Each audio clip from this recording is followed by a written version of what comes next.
Mesdames, Messieurs, bonsoir. Merci de nous rejoindre sur Gabon Première. Il est 23h. Bienvenue à cette édition d'information. L'exploitation des minerais de la province de la Nyanga a fait l'objet d'une séance de travail au cabinet du chef de l'État. Les opérateurs économiques dédiés à l'exploitation du fer de Milingui, la potasse de la Bagno et le marbre de Doucé-Roussou ont présenté au chef de l'État le niveau actuel de tous ces projets. La province de la Nyanga est en phase de devenir un véritable hub industriel stratégique capable de générer 6 à 7 000 emplois à la fois directs et indirects grâce à la valorisation de ses ressources naturelles comme le fer de Milingui, le marbre de Doucé-Roussou et la potasse de Mayumba. Les principaux opérateurs économiques du secteur sont venus présenter leur plan de développement au chef de l'État Brice Clotaire Oligingema. C'était une réunion assez importante, une réunion de recadrement avec les opérateurs miniers du secteur de la zone de la Nyanga. Au fait, c'était beaucoup plus pour obtenir vraiment les directives du chef de l'État par rapport à la vitesse d'exécution des projets dans la province. Il y a 3 principaux projets miniers à l'heure actuelle dans la province de la Nyanga. Il y a le fer de Milingui, il y a le marbre et puis aussi il y a la potasse. Dans ces 3 projets conçus donc de grandes réserves pour la province. La Nyanga aujourd'hui représente pour le secteur minier un réel espoir. Nous avons pratiquement toutes les mines qui vont rentrer en exploitation d'ici 1 an, 2 ans ou 3 ans. On a notamment le fer de Milingui qui doit rentrer en exploitation pour le mois de novembre 2026. Et il était question que tous ces opérateurs-là soient réunis autour du chef de l'État pour annoncer les différents chronogrammes et de la réalisation de leurs projets. Il en ressort que sur les 3 opérateurs qui ont présenté leur plan de développement, 2 rentrent en exploitation l'année 2026, notamment le fer de Milingui et le marbre. Donc nous sommes plutôt satisfaits de ce qu'au niveau de la province de Nyanga aujourd'hui, nous allons avoir un développement industriel assez réaliste et qui pourra pour le secteur minier contribuer à l'apport dans l'assiette fiscale. Ces projets portés par le président de la République s'inscrivent dans une stratégie de diversification de l'économie nationale visant à stimuler le développement local. La province de la Nyanga se positionne alors comme un levier clé pour la croissance économique et une réponse concrète à la problématique du chômage des jeunes. En termes d'emploi, on est allé chercher dans les pratiquement 4 à 5 000 emplois directs et indirects. Au niveau de Milingui, donc le fer de Milingui, on est dans 500 emplois directs et à peu près 1100 emplois indirects. Donc on est pratiquement dans les 2000 emplois et pareil, les autres projets sont un peu plus au-dessus. Donc nous nageons à peu près vers une création d'emplois directs et indirects qui va avoisiner 6 à 7 000 emplois. Et c'est ce qui est un pan très intéressant pour le développement de notre pays. L'exploitation du fer de Milingui et la transformation locale de ce minerai permettront d'obtenir du fer de pellet et de faire de la région un pôle industriel majeur. Notre pays dispose de l'un des plus grands gisements de potasse du continent. À Doucé-Roussou, une usine de transformation est quasiment prête. Cette unité de production alimentera le marché national et international du marbre. Le différend frontalier entre le Gabon et la Guinée équatoriale, nous en parlons avec la Commission nationale qui affine sa stratégie pour la défense des intérêts du Gabon en privilégiant la voie du dialogue. La Commission s'est réunie autour du président de la Cour constitutionnelle, Doris Kouzkoulou. Réunis, le président de la Cour constitutionnelle, président de la Commission sur le différend frontalier Gabon-Guinée équatoriale Dieudonné Abaowono, et les membres de la Commission nationale en charge de ce différend frontalier ont examiné l'évolution de ce dossier stratégique. Cette rencontre a été l'occasion de faire le point sur les échanges récents tenus à Addis Abeba entre la délégation gabonaise conduite par son Excellence Brice Clotaire Oligingema, président de la République, chef de l'État, et la délégation équato-guinéenne conduite quant à elle par son Excellence Théodoro Obiangui Mambazoro, président de la République de Guinée équatoriale. Objectif affiché, faire le rapport de la rencontre tenue sous l'égide du président de la Commission de l'Union africaine, saisi par la Guinée équatoriale, en vue de la mise en œuvre de la décision de la Cour internationale de justice et la poursuite des négociations bilatérales. Au cœur des travaux, l'examen approfondi du document historique, juridique et cartographique, considéré comme essentiel pour la défense de la partie gabonaise. Les participants ont par ailleurs évalué les avancées déjà enregistrées dans le cadre du dialogue entre les deux pays. On rappelle, au terme de cette rencontre, un envoyé spécial de la Commission de l'Union africaine rencontrera les différentes parties dans les jours à venir en vue de la mise en œuvre de la décision rendue entre les deux États.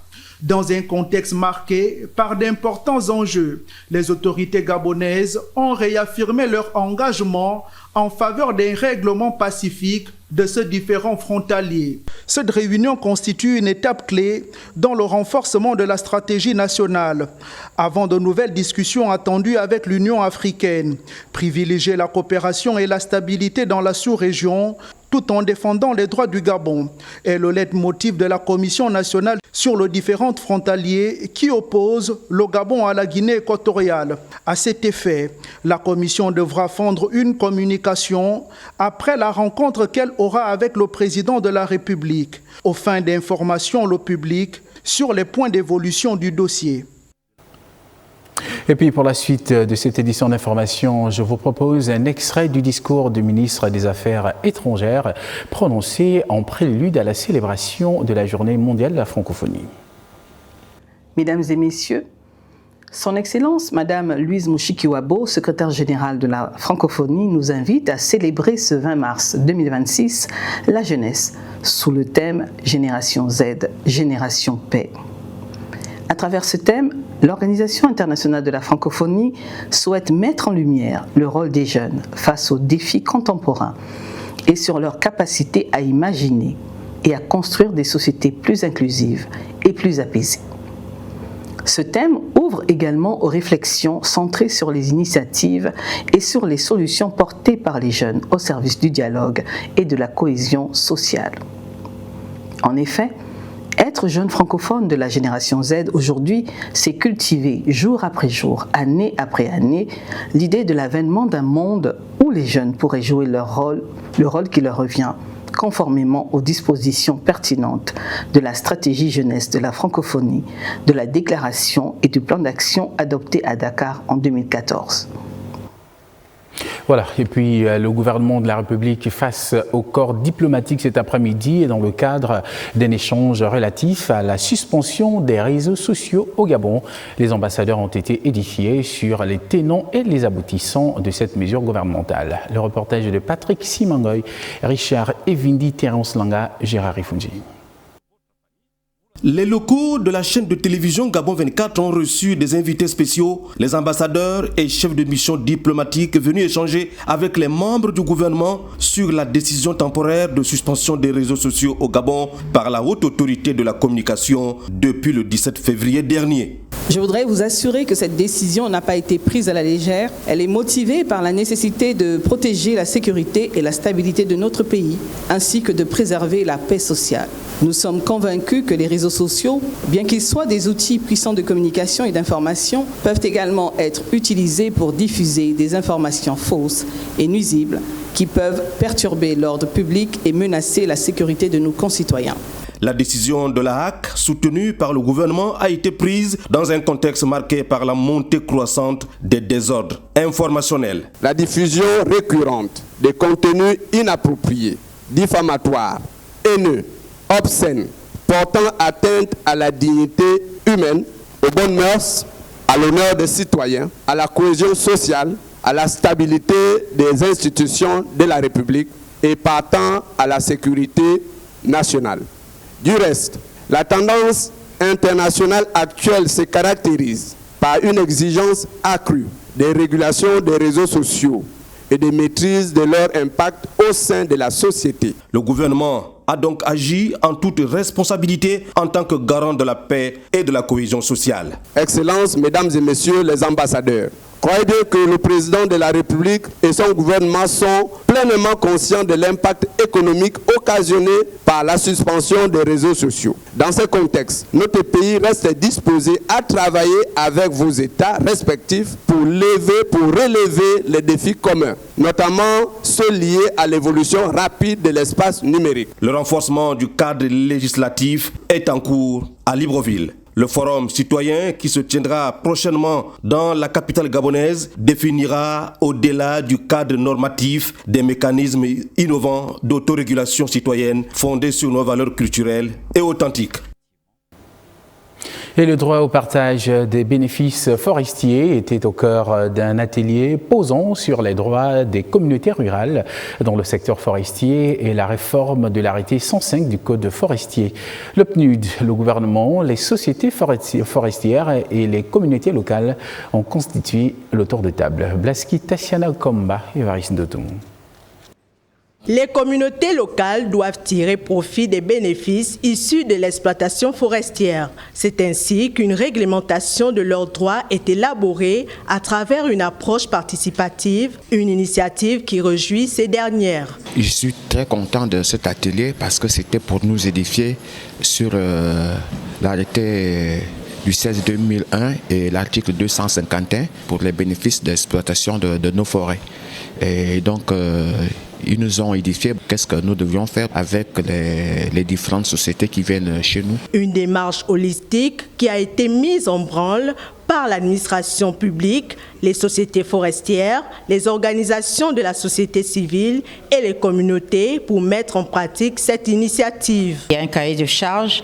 L'État a sécurisé cela à travers l'article 251 avec le cadre juridique très clair qui est l'arrêté 105 du 6 mai 2014.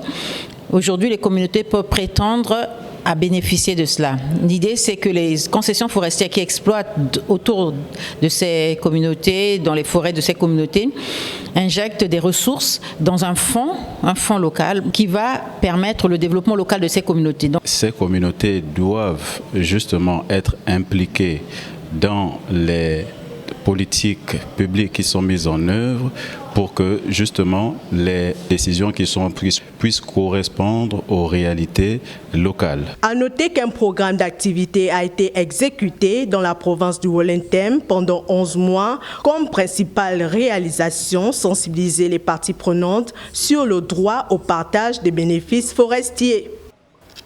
Première session de l'an 2026 du conseil d'administration de Radio Gabon. Les travaux étaient axés sur l'examen du budget prévisionnel de l'année en cours et la validation du rapport d'exécution budgétaire de l'année écoulée. André Clovis Revaza et Médarengeng.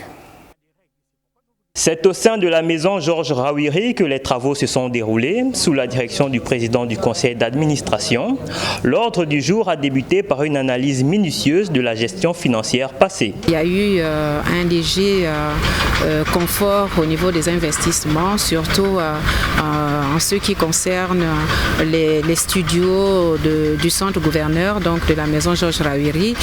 Madame le directeur général est revenue aussi sur l'état des stations provinciales, parce que c'est la grande question aujourd'hui, la vétusté de nos stations provinciales. À la suite de ce bilan, les administrateurs ont planché sur les perspectives budgétaires à venir afin de doter le média national des moyens nécessaires à ses ambitions. Madame le directeur général a présenté les grandes lignes, on va dire les grands points ou les grands projets de l'année 2026. Nous avons essayé de voir avec elle, lui donner des conseils pour l'aider à remplir sa tâche avec beaucoup de succès. Nous espérons que cette année sera encore meilleure parce que pour l'année 2025, ça a été un succès. Le groupe Radio Gabon entame ainsi l'année avec une feuille de route financière clarifiée entre rigueur budgétaire et modernisation des équipements. Les défis restent de taille pour le grand tam-tam des grands jours. La validation de ces outils de gestion marque une étape décisive pour garantir la continuité du service public de l'information. Cette session réaffirme enfin la volonté de l'institution d'accroître son rayonnement sur l'ensemble du territoire national. L'école de préparation aux carrières administratives a également tenu son conseil d'administration qui s'est penché sur l'évaluation des performances de cet établissement et la définition de perspectives. Gaius Jairus Maganga et Cheyi Manea. Sous la présidence du ministre de la fonction publique et du renforcement des capacités, le conseil d'administration de l'EPCA s'est réuni pour examiner les grandes orientations stratégiques marquées par l'analyse de plusieurs points majeurs inscrits à l'ordre du jour. En ouverture des travaux, les administrateurs ont procédé à l'examen et à l'adoption du rapport d'activité ainsi que le plan d'action 2025 jugé globalement satisfaisant. Poursuivant les échanges, le conseil a ensuite validé le plan d'action et le budget prévisionnel 2026. Destiné à accompagner et soutenir les ambitions de l'établissement. L'école de préparation au carré de l'administration, l'EPCA, fonctionne très bien. Les objectifs fixés pour l'année 2025 ont été atteints à près de 70%. Cette année, il y a les mêmes objectifs qui sont reconduits parce que l'EPCA s'inscrit dans une stratégie qui a été construite sur 5 ans. Il est question ici de moderniser la formation des agents publics, de les rendre beaucoup plus performants. Il est question ici de bonifier la formation des agents publics et de rendre le cadre beaucoup plus attractif en termes de contenu de formation. À l'issue de cette session, le membre du gouvernement, président du conseil d'administration, a félicité l'ensemble des acteurs pour leur engagement et a exhorté la direction générale à poursuivre les efforts entrepris. La première chose, c'est que nous voulons, en tant qu'école, remercier Madame le président du conseil d'administration qui a dirigé ces travaux des mains des maîtres. Il faut dire que la résolution principale concernant notre école, c'est l'adoption du budget de l'année 2026. Et la deuxième satisfaction, c'est le plan d'action qui m'a été assigné par les administrateurs, qui se sont en fait les chefs de l'établissement. Ils m'ont donné un certain nombre de choses à faire pour l'année 2026 et je me dois, en fin d'année prochaine, leur présenter le bilan de ces plans d'action. Ce conseil d'administration marque ainsi une étape importante dans la consolidation du rôle de l'EPCA comme levier essentiel du renforcement des capacités de l'administration publique. Voilà, c'était bien un reportage signé Darius Maganga. Parlons à présent de cette visite inopinée de la Direction générale du commerce chez certains importateurs et grossistes des produits alimentaires. Une visite qui rentre dans le cadre de la mission de contrôle des stocks pour prévenir les pénuries dans un contexte mondial marqué par des troubles dans le Moyen-Orient. Arnaud Monza et Michel John Bodegon. C'est la troisième fois que je constate ça. La dernière fois de venir avec son prédécesseur, Madame Edoua. On est venu ici, ça a été la même chose. C'est un énième rappel à l'ordre face à ce grossiste habitué au déficit de communication, alors même que la mission est claire. Les plus hautes autorités nous ont instruit, le ministère du Commerce, donc la Direction générale du Commerce en particulier, pour venir nous assurer que suite à ce qui se passe au niveau international, la sécurité de l'accès aux biens de consommation courante ne sera pas affectée. Tour à tour, le directeur général du commerce, accompagné du directeur des inspections et du contentieux, se sont rendus à Cédicom, AEA ou encore à Cipagel. Nous avons commencé dans cet exercice par les grossistes et les importateurs qui font dans les produits secs. Nous avons fini aujourd'hui, donc pour l'instant, pour cette mission qui va pouvoir se poursuivre sur le volet des produits surgelés. On confirme que dans les mois à venir, bien que la situation au Moyen-Orient impacte un peu sur les différentes importations, mais sur les 6 mois à venir, on dispose de quantités de riz suffisantes. Objectif, assurer la régularité des approvisionnements, vérifier les stocks de produits essentiels dans un contexte mondial difficile. Et un rapport va pouvoir être dressé à Madame le ministre qui informera les plus hautes autorités sur la base des chiffres qui vont être fournis pour que l'information soit la plus fiable possible quant à la disponibilité des stocks et quant à la quiétude qui devait habiter les ménages. Il s'agit pour le gouvernement de garantir la sécurité alimentaire et la satisfaction des besoins des consommateurs du pays. National. Pour la suite de ce journal, un communiqué qui invite les candidats du premier contingent déclarés admis et reconnus aptes à intégrer les forces de police nationales à bien vouloir se présenter le samedi 21 mars 2026 à l'état-major des polices d'investigation sises au camp Fopi, munis de leurs pièces d'identité. Ce communiqué est signé du commandant en chef des forces de police nationales, le général de corps d'armée Serge Hervé Ngoma. Nous ouvrons notre dossier de la semaine sur la monoparentalité, notre dossier de la semaine, comme je vous le disais. Nous parlons ce soir des conséquences sociales de cette configuration de la cellule familiale et c'est avec Régis Terence Engondon et Légistan Manika. Aujourd'hui, de plus en plus de foyers sont dirigés par un seul parent. Séparation, décès ou choix de vie, la monoparentalité s'impose comme une réalité sociale. Dans ces familles, le quotidien est souvent marqué par de nombreux défis. Le parent seul doit assumer plusieurs rôles à la fois. Au-delà de la difficulté économique, les conséquences peuvent aussi être la fragilité émotionnelle. L'impact dans la société peut être déjà perçu sur les aspects émotionnels, affectifs, sécuritaires de l'individu. Pression sociale et psychologique, dépression, anxiété et parfois on peut migrer vers un burn-out. Donc ce qui nous emmène à une évidence, c'est que la monoparentalité est une réalité qui peut compromettre la santé mentale du parent unique. Et si cette santé mentale se retrouve fragilisée, elle aura tout de suite des répercussions sur leurs enfants. Face à cette réalité, quel rôle les éducateurs et les acteurs sociaux peuvent-ils jouer pour accompagner ces enfants et leurs parents au quotidien? Il y a énormément d'associations qui aident des personnes qui vivent avec ces traumatismes, qui aujourd'hui ont du mal à vivre correctement leur vie et donc se retrouvent dans des associations et ils sont accompagnés. Nous ici on a un programme qui s'appelle École 241 qui aide à un niveau cognitif, donc dans la manière de penser. On travaille beaucoup là-dessus pour que on commence à développer en fait des compétences à partir des choses positives pour qu'elles finissent par des fois éclipser les négatives. C'est notre responsabilité de développer notre bien-être parce que on ne cherche pas que la paix du corps, mais aussi de l'esprit. La monoparentalité n'est pas sans conséquences, mais avec un encadrement adapté, elle peut aussi être un exemple de résilience, de courage, en tant qu'étape intermédiaire vers un modèle familial classique. Au Gabon, 4 familles sur 10 sont monoparentales. Quelles sont les conséquences économiques de ces statistiques? Précarité, accès difficile à l'emploi, les répercussions sur l'éducation des enfants.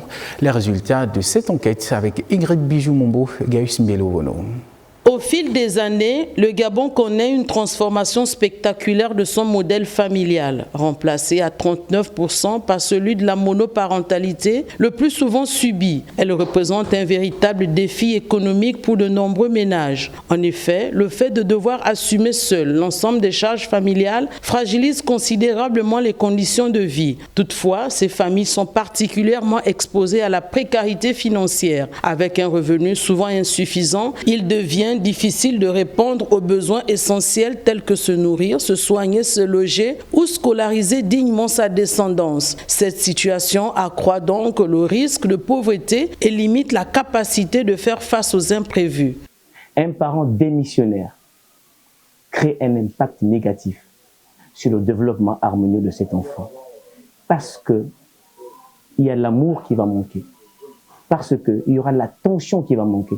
Cet enfant peut bien évidemment grandir, mais ça se sentira dans son comportement, dans le regard de l'autre, parce qu'il a manqué de soutien au moment où il fallait. Les parents isolés rencontrent davantage de soucis sur le marché du travail. Entre les responsabilités familiales et le manque de solutions de garde pour leur progéniture, ils sont souvent contraints d'accepter des emplois précaires ou à temps partiel. Cette instabilité professionnelle réduit souvent leurs revenus et aggrave leur vulnérabilité économique. De plus, l'absence de soutien financier, notamment lorsque les pensions alimentaires ne sont pas versées, renforce leur précarité. Les parents seuls doivent assumer toutes les dépenses, ce qui constitue un déséquilibre budgétaire. Ces contraintes ont également des répercussions directes sur les enfants. Les conditions de vie deviennent difficiles avec parfois un logement exigu ou un accès limité à l'éducation, ce qui peut compromettre leur réussite scolaire et favoriser la reproduction des inégalités sociales. La monoparentalité entraîne souvent un isolement social et un épuisement du parent qui doit concilier seul travail et vie familiale familiale. À l'échelle nationale, cette situation constitue un enjeu majeur. Il faut être vraiment fort. Sur 100%, 3 ou 4 enfants peuvent réussir. Et c'est souvent difficile. Pour les enfants qui grandissent seulement avec leur père, il y a des savoirs que le père peut transmettre. Et si la mère n'est pas là, il y a des savoirs aussi que la mère doit transmettre. L'enfant ne va pas recevoir ce qu'il faut. La monoparentalité au Gabon a des conséquences économiques profondes et multidimensionnelles. Elle fragilise les ménages, limite les perspectives professionnelles et affecte durablement les conditions de vie des enfants. Ainsi, elle constitue un défi majeur, nécessitant des réponses à la fois économiques et sociales. Merci à Ingrid Bijou-Mombo. Nous parlons à présent de toute autre chose avec la communauté musulmane qui célèbre l'Aïd el-Fitr qui marque la fin du Ramadan. Régis Terence Angondon et Médard Engeng de notre rédaction nous transportent dans l'effervescence des préparatifs de cette fête musulmane. L'ambiance monte à quelques jours de la fin du Ramadan. Les fidèles se mobilisent pour les derniers achats. Les commerces sont particulièrement sollicités en cette période. À chaque fois ici, la fête de Ramadan se proche. On fait venir un peu des animaux pour satisfaire les clients qui ont besoin de ça pour la fête. Dans les boutiques, même effervescence. Les tenues traditionnelles attirent petits et grands. Nous sommes là pour les achats, que ce soit des habits pour les enfants et la famille. Bon, comme moi aujourd'hui, je suis là pour me procurer des vêtements pour mes frères qui sont en province. Parce qu'ici sur place, nous avons déjà terminé, donc nous faisons les achats pour ceux qui sont en province et effectuer l'expédition avant la fête. Oui, ça se passe bien, alhamdoulilah. Et la population musulmane se manifeste pour payer les habits, pour célébrer la grande fête, et la fête la fête du Ramadan. Vraiment, ça se passe bien, alhamdoulilah. Le mouvement là, ça se passe bien, Dieu merci. Bien vrai que les gens crient que non, c'est dur, mais le mouvement, ça va, alhamdoulilah. Mais au-delà de l'aspect festif, la fête garde une forte dimension spirituelle. C'est un mois où toutes les portes du paradis sont ouvertes. C'est un mois où tout ce que nous faisons a la rétribution plus grande et multipliée par rapport aux autres mois qui ne sont pas Ramadan. Donc tout acte de bien et de rapprochement vers Dieu est multiplié en récompense. Et Dieu aussi, c'est lui qui surveille le jeûne de chaque fidèle. Entre tradition, spiritualité et retrouvailles familiales, la communauté musulmane s'apprête à vivre l'un des moments les plus importants de son calendrier. Et justement, dans le cadre de la préparation de l'Aïd el-Fitr, les dispositions ont été prises pour rendre les lieux de culte salubres. Ce jeudi marque la fin de l'assainissement des mosquées qui devront accueillir les fidèles. Martel Koumba, Jean de Dieu Mamboundou et Adoli Nkenebaga. Matériel en main, ces hommes en blanc passent tout au peigne fin. Désinfecter, nettoyer et ratisser les alentours, c'est la mission qui est la leur. Rendre propre et sécuriser les lieux qui abriteront la communauté islamique. Dans toutes les mosquées où nous sommes passés, il y a eu le service 3D, c'est-à-dire la désinfection pour lutter contre plusieurs bactéries, la dératisation et la désinsectisation. Et au passage, nous avons mis des produits, des senteurs un peu dans les zones de réserve. Instruit par le chef de l'État, la société NSI Gabon fait dans le rayonnement des mosquées avant la grande célébration qui marque la fin du Ramadan. Il faut signaler au départ que c'est un accompagnement social qui date de 3 ans. Chaque fin de carême, le président de la République instruit notre entreprise NSI Gabon faire assainir les mosquées de Libreville afin de permettre à nos frères musulmans de passer le dernier jour de fête dans un environnement sain et assaini. Le message à faire passer, c'est dire au monde entier que le Gabon est un pays laïque où vivent plusieurs communautés religieuses. Tout est enfin prêt pour garantir la bonne démarche des activités liées à l'Aïd el-Fitr. 18e édition du FEMUA, le festival de musique urbaine d'Anoumabo, Abidjan.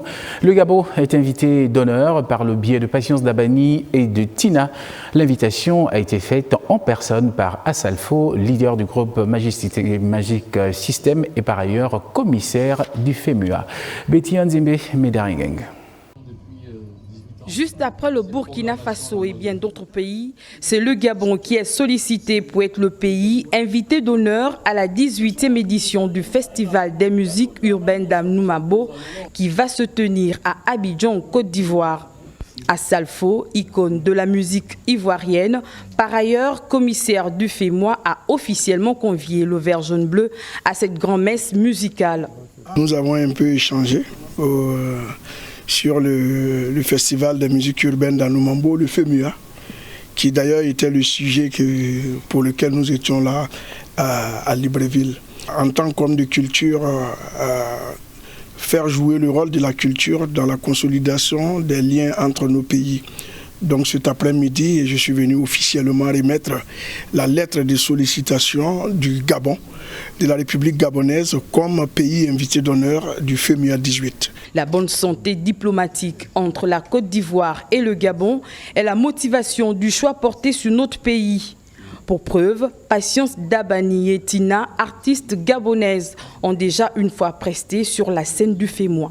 Le choix du Gabon, c'est un choix naturel, vu déjà les liens qui existent entre déjà nos pères fondateurs, depuis le temps des pères Félix Houphouët-Boigny et Oumar Bongo. Aujourd'hui, on voit aussi les bonnes relations qui existent entre le président Oligui et le président Alassane Ouattara. Et on s'est dit, voilà, politiquement tout est correct. Et culturellement, il fallait aussi qu'on mette des choses en place pour dire aujourd'hui que la culture peut contribuer fortement à l'intégration entre nos pays, au rapprochement des peuples. Le Festival des musiques urbaines d'Anoumabo, édition 2026, va consacrer une soirée et une journée d'exposition aux compatriotes de la diaspora, le Gabon étant l'invité d'honneur. De la culture à la littérature, nous faisons un pas pour parler de la présentation officielle du premier livre de l'auteur équato-guinéen Filberto Abeso Mincha Menayon, l'œuvre qui met en lumière la nécessité d'une meilleure cohésion sociale face aux inégalités persistantes à travers une analyse sur la crise des solidarités. Marlène Bina, Évariste Ndoutoumou et Marie-Thérèse Kassan.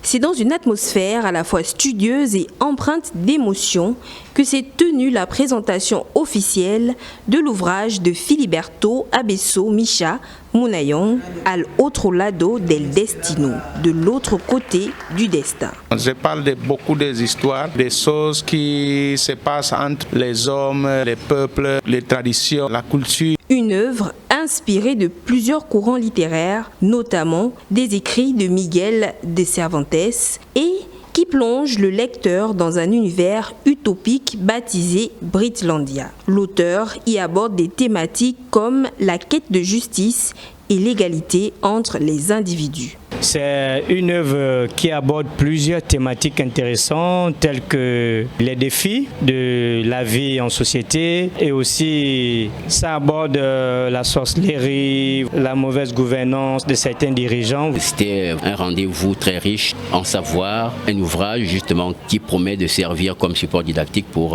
aussi bien les hispanisants que d'autres professionnels d'enseignement. C'est un livre qui nous met en face l'interculturalité et l'Institut culturel hispano-lusophone veut être un pont culturel entre le Gabon et l'espace culturel hispanophone et lusophone. La séance est achevée par des dédicaces offrant aux lecteurs l'opportunité d'échanger directement avec l'auteur dans une ambiance conviviale. La page sport de cette édition avec l'élection à la Fédération gabonaise de football. Les opinions divergent entre acteurs du ballon rond. Les détails de la séance de travail qui précède cette élection avec Parfait Junior Boukinda et Jérémy Endou. L'élection à la présidence de la Fédération gabonaise de football serait entachée de plusieurs irrégularités et contresens selon Axel Ngemaïdou, lui-même candidat à cette échéance. Il fustige le manque d'application des règles de base en vigueur. À partir du moment où vous lancez le processus électoral, vous êtes responsable. Vous ne pouvez pas demander ou dire que vous organisez une élection et vous n'avez pas la liste des électeurs. Donc, à partir de cet instant, c'est inadmissible que une telle commission puisse continuer à conduire le processus électoral. C'est des limites juridiques qui sont inconcevables. Et c'est ce que nous allons présenter à la commission de recours. Et au-delà de la commission de recours, il y a d'autres instances également que nous avons déjà contactées, avec qui nous travaillons pour mettre fin à ce chaos qui est organisé depuis des années. Pour lui, le football et le sport gabonais en général ne devaient pas avoir des leaders qui se caractérisent par l'anarchie. Cette position appelle une contestation ferme, tant elle révèle une méconnaissance des exigences fondamentales de l'égalité électorale. Cette conférence de presse tire la sonnette d'alarme sur le processus électoral de la présidence de la Fédération gabonaise de football. Les instances habilitées à gérer ce genre de situation sont attendues à dire et à faire appliquer le droit pour ainsi garantir au football gabonais une crédibilité aux yeux du monde. Voilà, c'est sur cette note de sport que nous refermons cette édition d'information. Merci de nous avoir suivis. Je vous souhaite de passer une excellente nuit accompagnée de nos programmes. À demain.